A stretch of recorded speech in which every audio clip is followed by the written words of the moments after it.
Hello, everyone. A really warm welcome to everybody to this Flourishing Through Meditation free monthly online gathering. And I am super grateful to be here with you today. And we're going to be talking about the really juicy topic of soul hunger. And my name is Bev Janisch, and I am a former nurse turned meditation and mindfulness teacher and coach. And I am super passionate about helping people gain a deeper sense of inner peace, well-being, and authentic happiness.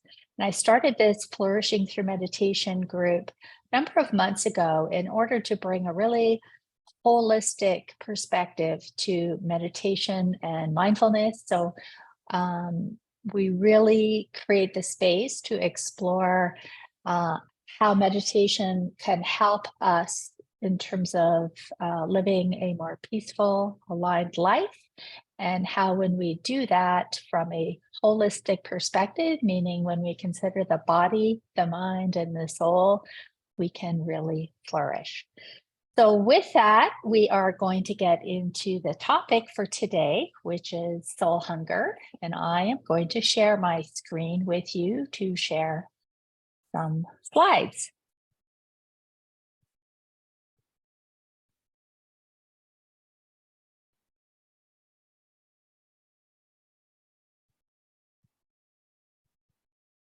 Okay, so soul hunger. We are going to be exploring today what it is, what some of the signs and symptoms are, what we can do about it, what it's pointing to, and why it is the silent epidemic of the 21st century. And soul hunger to me is very near and dear to my heart because it's actually what led me to meditation and mindfulness practices and the inner journey over 10 years ago now, when I had this sense of, soul hunger, which at the time I didn't know what to call it, but I had everything in life that was supposed to make me happy from, I had a successful career as a nurse, I'd been a wife, a mom, I had friends, I had family, I had enough material abundance to travel and live very comfortably. And yet something was deeply missing inside of me. And I had no idea what it was. I had no idea how to find out what it was. And so I really spent a number of years on a soul searching journey. And what I found is after I started to share about soul hunger through my blogs and my experience with it, I found a lot of people were reaching out to me because they too were experiencing this soul hunger. And what really surprised me was that it was people of all ages. So it was people in their teens and 20s to people in middle age to people much later in life into their 90s. And so I really started to see that this was a universal phenomenon that we are experiencing. And also it really left me with a sense of, okay, I'm not alone in this. And there is wisdom in this soul hunger. So that has got me on kind of the journey to explore it. And that's what we are going to be exploring today. So what about soul hunger? So in order to really understand what we're talking about when we think about soul hunger, I found it really helpful to think of the big picture. What are some things that we know are truths in terms of what it means to be human beings? Because this big picture stuff is having an impact on this increasing experience of soul hunger. So one of the things is that we know that human beings are evolving. So we are evolving through the different kingdoms, from the mineral kingdom to the plant kingdom, to the animal kingdom, to the human kingdom, and evolving into the spiritual kingdom, the spiritual realms, not from a religious perspective, but from the perspective of that we are part of something bigger, that there is something more than we had perhaps realized for a period of time. So human beings are evolving. We are being called to grow and evolve. The other truth about us that contributes and is part of this whole soul hunger experience is that human beings have a dual nature. And what we mean by that is we have the part of us that is our personality, and that's our ego structure, and that's very much conditioned. And then we have the deeper essence of who we are, or some would call it the soul. And so we have these different energies of this dual nature going on inside of us. And soul hunger is very much related to how we navigate these different energies. I was listening to a very short clip the other day of Brene Brown talking about the fact that we carry around these armors. And at some point, these armors that we have put up to protect ourselves get too heavy. And we need to put them down. And that really speaks, although she didn't talk about personality soul, but that's really what we're talking about. The personality is the armor. It's the armor we needed to develop. It's the armor that we still need. But we need to come back into right relationship between our personality and our soul. So soul hunger arises from this deeper part of ourself. So there's the hunger that can sometimes arise from our personality, and that it's never enough. We're not smart enough. We don't have enough money. We're not good enough. We're not lovable enough. We have to achieve more. It's like it never ends. But there's deeper desires in us that go below those levels. And that's truly what soul hunger arises from, is that deeper place. And then there are spiritual laws, just like there's laws of gravity, that we can't see gravity, but we know gravity exists. Well, we also have spiritual laws. And soul hunger can arise when we are not living in alignment with those spiritual laws, like the spiritual laws of cause and effect. And so recognizing soul hunger in the context of these spiritual laws is very important. And then this whole journey of experiencing this deeper sense of soul hunger, this whole journey is really about coming into right relationship. So it's a sign about us needing to come into right relationship with ourselves, a relationship of self-love, of self-compassion, of forgiveness, the right relationship with our thoughts, with our feelings. All of what's going on inside of us is about coming into right relationship with ourselves, right relationship with other people. So our relationships that are supporting our growth and development and not necessarily keeping us small and confined.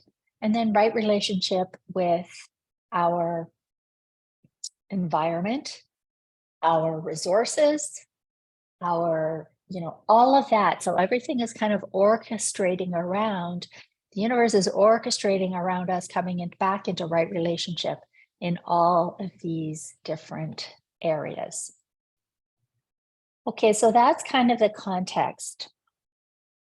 So then soul hunger is really a term that is used to describe a deep longing or emptiness that people may feel within themselves. It often manifests as a sense of dissatisfaction, lack of purpose, or a yearning for something more meaningful in life or relationships. Ultimately, it's a sign to make the shift to the inward journey. And I hear a lot of soul hunger arising at times of transition in people's lives when what we thought was true, where we may have been, in relation to our kids, for example, we put all this time and energy into our kids, and then they grow up, and then where do then we put that time and energy then? Or we put all this time and energy into a career or something that brought us a way to spend our time that felt meaningful. And then something happens and something changes with that.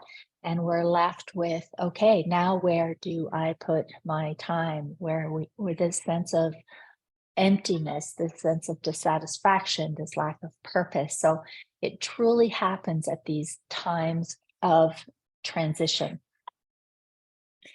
So recognizing that the soul, when we think about it from more of the spiritual, not religious perspective, is not simply a presence within us.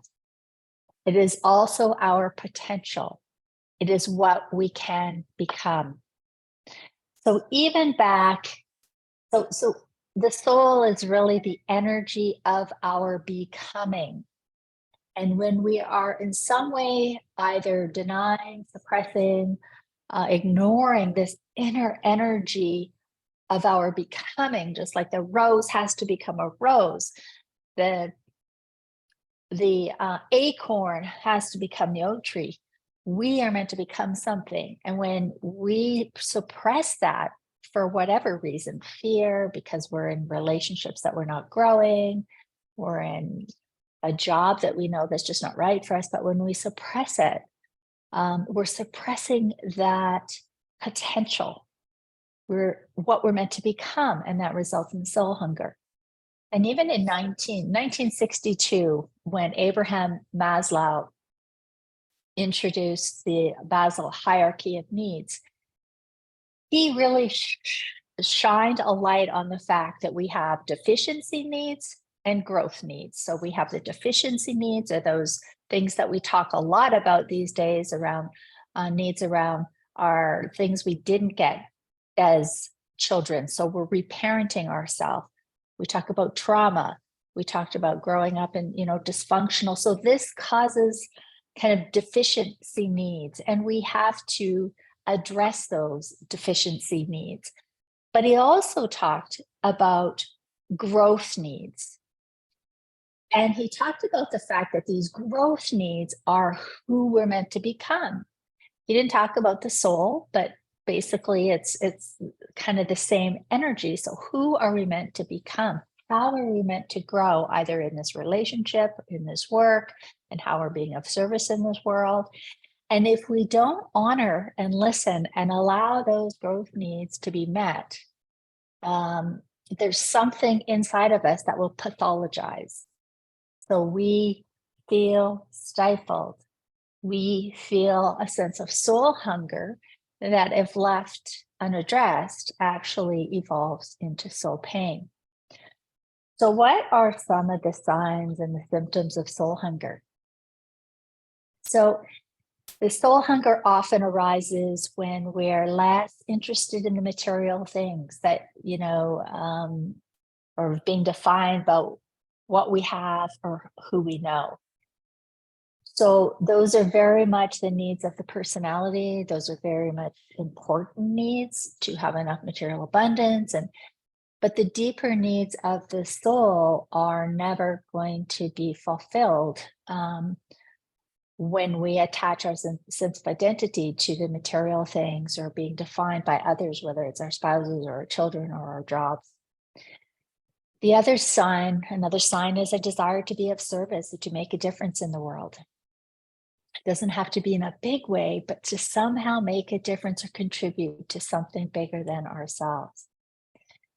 We'll have soul hunger if we have something that's meant to be expressed through us and we suppress it.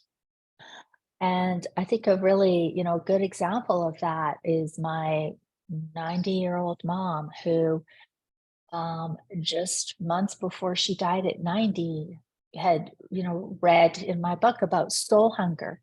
And this soul hunger I think it just blew her mind, because it explained what she had experienced for so many years as a woman who had to suppress something that had to come through her. She had a deeper connection with God when she was younger. She used to play the violin, and through the years and through the, a lot of conditioning about being a woman and, all of these other things about, her needs. She suppressed her needs. And in the process of suppressing her needs, and she stopped playing the violin and she stopped praying, and it pathologized inside of her. And she was, for a long, long time, a very unhappy person because she was meant to have this life force energy expressed through her. And whenever we suppress that, something pathologizes. So then other signs and symptoms are seeking deeper meaning and purpose, and beyond the material, beyond, making more money. And not to say money's not important, but that isn't what necessarily, it's not what defines us. So there's deeper meaning and purpose, wondering, who am I at those times of transition where the kids are leaving home, or all of a sudden we're not in a marriage anymore, or we're not able to identify with our jobs, or that question of who I am is really arising from the soul's invitation to explore who we are beyond some of these superficial material things. We have a desire to be more deeply connected in relationships, so we can have soul hunger in relationships. When a relationship is built on, completing each other, when it's built on, who's going to take out the trash, who's going to bring the kids here or there, there's a point where the soul has this deeper desire and need to connect as a human being, deeper, sharing who we are beyond just how we get through the day with the day-to-day stuff. And I hear from so many people that are in intimate relationships but aren't sharing that of themselves because it's vulnerable, and many people are very disconnected from their hearts. So, but when the soul hunger arises, when it's okay, it's time to grow, it's time to go a bit deeper. This feeling that we may feel confined or constricted, and that some things just need to fall away, whether that be friendships or relationships or jobs, or in order for something new to be born, even though we might not know, and often don't know, what that is. We're often curious about something more or bigger, and we want a connection with that more. So we want a bigger perspective about what brings meaning and purpose, perspective to life. We really feel drawn to growth, evolving, becoming. That energy inside of us is, okay, I need to grow, I need to evolve. And it can feel like that inner ache and soul hunger inside. And the sense that it's a time of transition where we're feeling lost, confused, and stuck. And quite honestly, it's a very difficult place to be. It's a very confusing place to be. And it's also ripe with the potential. So an image that I drew a number of years ago, or I created a number of years ago to talk about the soul's journey is that, it's very similar to what the caterpillar goes through when it's becoming the butterfly. Is the caterpillar is gorging, and all these beliefs about, what it means to be a good woman or a good man or a good human being, or what's going to make me happy, and if I have the money and the vacation and the this and the that. So we're gorging about all of these things, which is all part of the journey, and it's kind of the caterpillar phase. And then there is something inside of us, the energy of the soul, that is like, okay, you're ready to let go of the caterpillar. You're meant to become the butterfly. You're meant to become your true self. And then in order for that to happen, we need to go into the cocoon phase, which is really that inner journey. This is where practices like meditation and mindfulness are almost for many people, the entrance way into this. It's like, okay, no, who am I beyond all these roles, but beyond what, people said I was supposed to be or supposed to do or supposed to make me happy? Like, who truly am I and what makes me happy? So in this soul's journey, that is forever. It's like, the Wizard Dorothy and the Wizard of Oz. There's no place like home. And truly that journey is that journey inward back to our true selves. And we see in these arrows, we have the one arrow, which is the energy of the soul and our becoming, and then the energy of our conditioning, which is this fearful, no, you can't change, you have to stay here. So we have these energies within us that we're navigating, which makes the journey interesting, and it makes the journey challenging. So then what are some of the strategies that help us to respond to this soul hunger? And none of these are going to be surprising to anybody. It is about the strategies are those same strategies that, that we develop in that cocoon phase. It's like the understanding the inner terrain of our thoughts, our feelings, emotions, understanding how relationships work in terms of and how we're meant to use them to grow and evolve. So the strategies are really around meditation and mindfulness. To both, I talk about meditation and mindfulness really for the purpose of really developing a calm body. So really starting with the nervous system, because we're not going to be receptive to what our soul is asking of us when we're always in fight or flight. So a calm body, a clear mind. So our practices help us settle from all the, turbulence and, monkey mind and the conditioned thoughts, creates a space for our minds to settle. A compassionate heart enables us to have an open heart, meet others with an open heart, develop meaningful, deep connections, and a courageous soul. The courageous soul is to navigate what it takes to move past that constriction of our conditioned personality, to set out into the unknown often and follow what might be our own path and create our own path. And so that takes courage. So meditation and mindfulness, of course, and then there's journaling, being out in nature. Planting the seeds at night is a very, very powerful time. I just listened to a neuroscientist talk about the science of manifestation, and really nighttime, just before we're going to sleep, is the perfect time to plant the seeds of the questions like, what is my soul's desire? What is my higher or self need from me in this situation?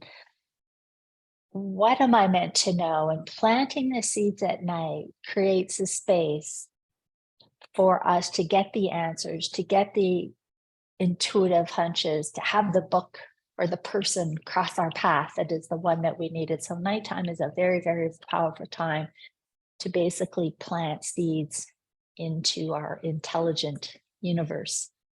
The courage, I already talked about the courage, but that's often the tipping point to dealing with soul hunger, the courage to try something new, to grow in a new area, to be more authentic or vulnerable in a relationship. It's often the courage that is the tipping point to starting to honor and alleviate the soul hunger. The discernment between our soul and our personality energy. And this can be really tricky. And this is where meditation and mindfulness and understanding ourselves. So we have the energy of our soul, which we could look at as the big D desires. So we have the desires of our soul. But we also have the small d desires of our personality. And that deeper need inside of us to grow and evolve in terms of connection and love, and can sometimes get mixed in with the conditioned part of our personality.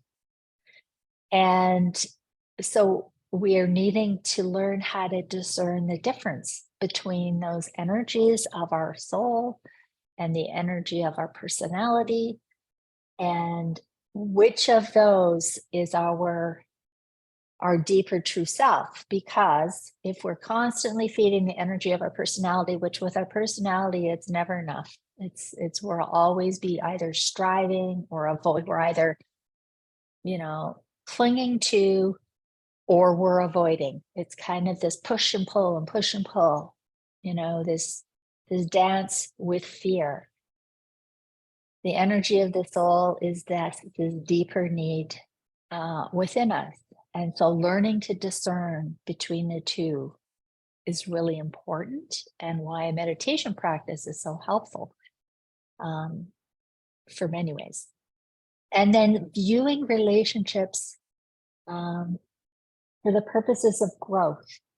And the inner journey with meditation and mindfulness is key, but also in this journey and the evolution of our soul, this, relationships have really come, from a deeper, for a deeper purpose, not to complete us, not to make life easier for us, although it certainly may, but the relationships that we have are for growth, whether it be with ourselves. We need to be growing ourselves, whether it be with other people. So looking at continuing to grow.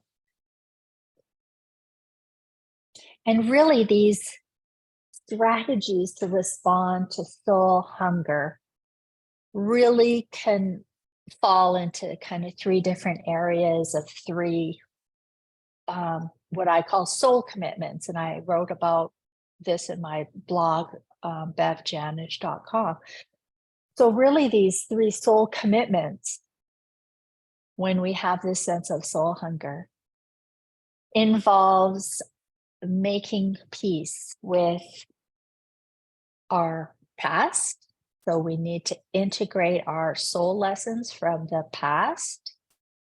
So that is reclaiming agency, not responsible with necessarily what happened, but integrating and learning our lessons and making peace, whether that's forgiveness or making peace with our past, is one of the soul commitments.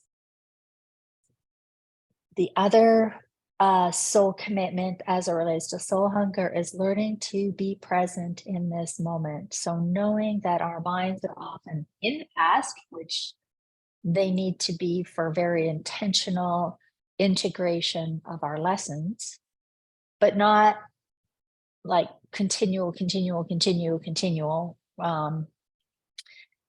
in present in this moment. So is the second, learning how to be present in the little things. A present mind is a happier mind.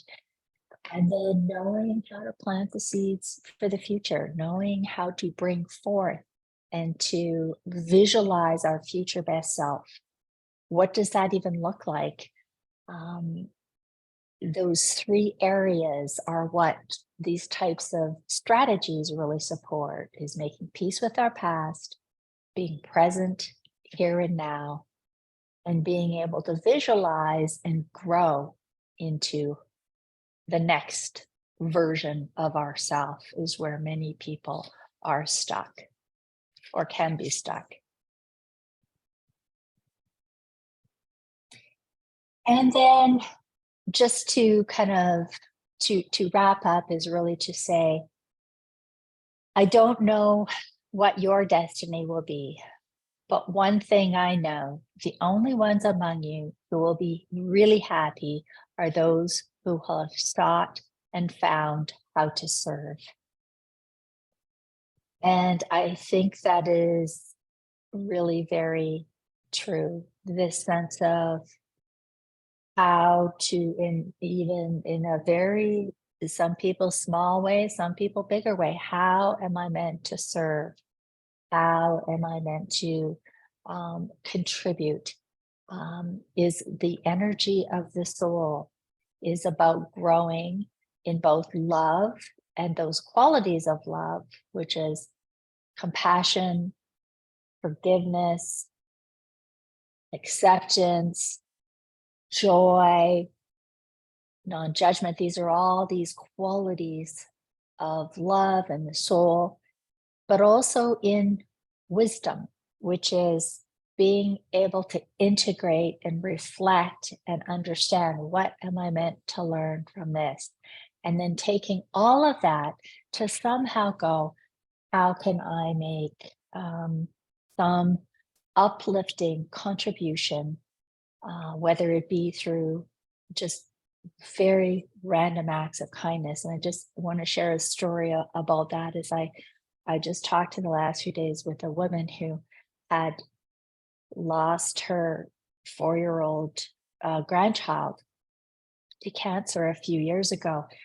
And of all of this, the challenge and the pain and the suffering in that journey, what really struck her was these little micro moments of kindness that were shown to her and her family, from someone paying in line when they were at McDonald's just wanting to get it, to a random stranger seeing this little girl in an airport and just coming up and kind of putting her hand on her heart with a loving look in her eyes, like, I'm with you.